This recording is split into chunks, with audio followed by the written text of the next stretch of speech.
I have no powers. Cue the ordinary. Cue the liar. Cue the misanthrope.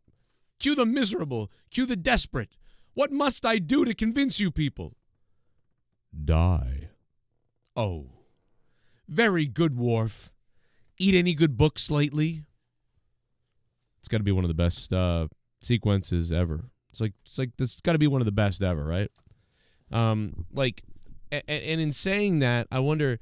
I have so many of those in Star Trek, but that one in particularly kills me. Especially when I'll never forget it now, but I would always forget about that exchange from that episode.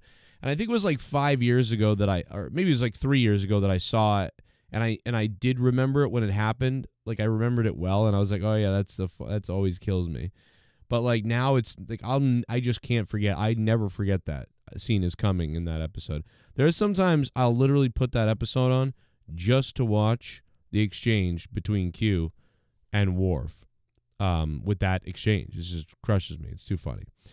John Delancey's just. It's great.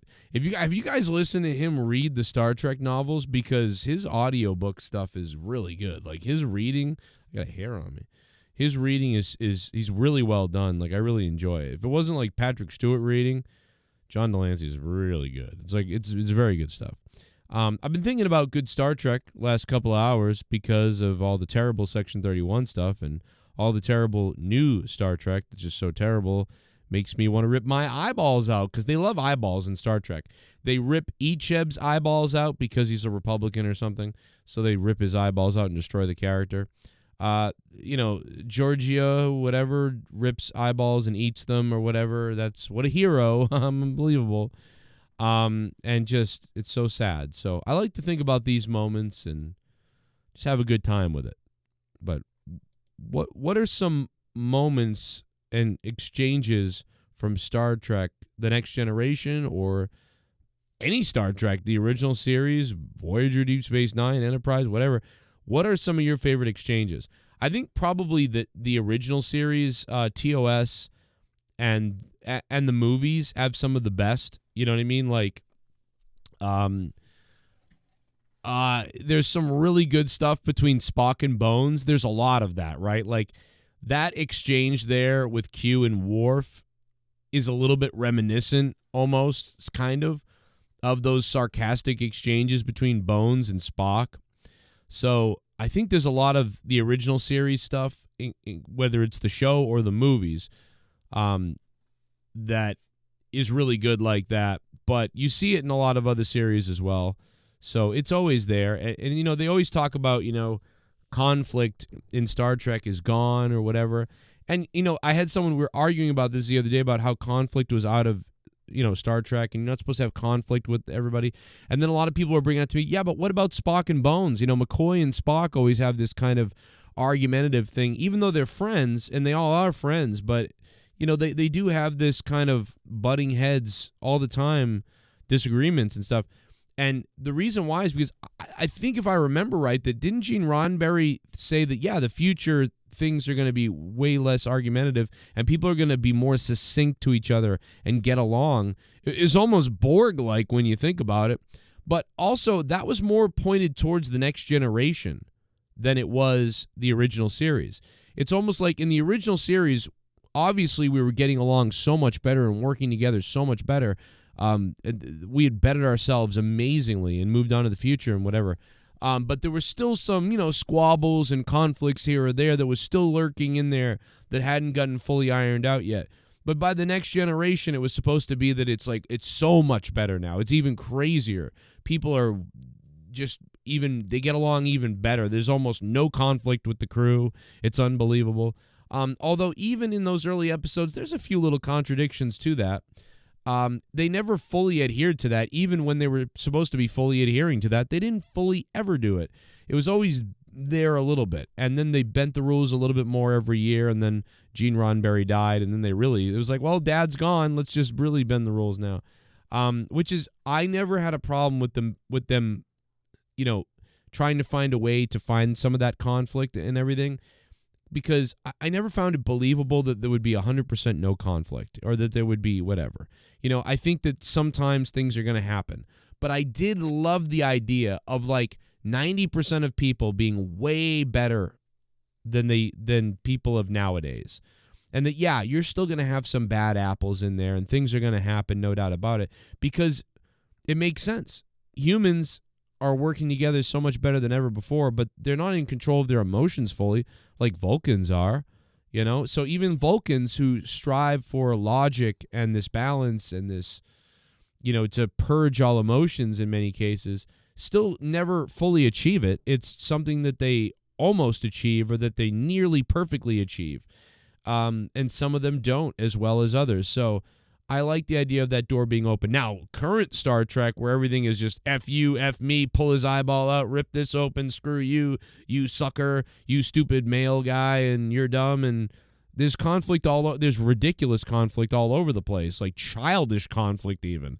And it's incredibly crazy. If Gene Roddenberry saw this, his head would explode and his body would melt. The Discovery is just a nightmare. I mean, the one thing about Discovery that, I think Gene Roddenberry would have liked probably would have been, the gay couple, the doctor and Stamets or whatever. I always talk about this because I don't like Discovery and I hate it. And people are always like, the stupid, crazy, psycho woke people will be like, oh, you don't like a black female captain. Well, we love Janeway. She was great. And we love Sisko. He was great. I just don't like a terrible character who's an a-hole and annoying and so great, bestest ever. It's just like annoying as hell to watch something like that. It's enraging to watch. And then they say, oh, is it because they're gay or homophobic? Like, these people are so crazy that if you don't like something, and obviously most people with a brain who are Star Trek fans don't really like it. Now, if you like it, that's okay. I get it if you do. And you don't attack people like this. But to be attacked over stupid things, it's so ridiculous. Like, no, it's not because there's a gay couple. In fact, I like the gay couple. That's my point. I actually loved their relationship. I've never liked or cared about or thought about a gay couple or relationship. I never did. I never sought them out to watch it. I never really want to watch it. But I don't not want to watch it necessarily. I don't know. I've never really been presented it in a way that I was watching a show, and I was forced to watch that happen. And I watched it, and I didn't feel weird. I felt like, oh, they're sweet. I like them. I hope they get married and love each other. I like their love. It's fine. That I felt fine about it. The only thing I didn't like is spoilers when they kill the doctor, and then he comes back through the mycelial thing magic. That was right after that is when I tuned out of Discovery and I stopped watching. But I thought their relationship was really sweet and I liked it. But yeah, people are stupid. They think you hate things because of identities and so. It's like, no, you're obsessed with identities and people's sexual orientations. I'm not. But I do think Gene Roddenberry would have appreciated that because we had the first relationship like that, permanently on the main bridge crew. That show really did a injustice by getting rid of that doctor, or at least destroying the real doctor, because it never felt right again after that. It felt weird. It was just, even that show, they're just killing people everywhere. It was just, what awfulness. But anyway, what was I talking about? Anyway, the bottom line is, and I really like Berman. A lot of people crap on Berman. I love Berman. I think Berman's my favorite thing because Berman is the one that held Star Trek together and allowed the rules to be bent just a little bit. Now, he did lose control of Deep Space Nine, and Deep Space Nine at times did a couple of things that he wasn't happy about. They went a little too far with some things on Deep Space Nine, but I appreciate that Rick Berman was there to filter most things, because once Rick Berman was gone, or if he wasn't paying attention, they went too far every single time. And then after Rick Berman was gone in 2005 and Star Trek went on to other people, it went straight to hell. So without Rick Berman there, it's a mess. So, and Rick Berman wasn't that in control of Deep Space Nine. he was really just kind of like the guy that filtered it. They would come to him with, here's what we're doing, blah, blah, blah, blah, blah. He would look at it, and then he would say, whoa, you can't do this. And then they would have a compromise or a conversation. So he was the filter holding it together as best he could. So I really can't stand when people crap on Rick Berman. I think Rick Berman is God, in my opinion. Now, Gene Roddenberry obviously created everything, and what a lovely person.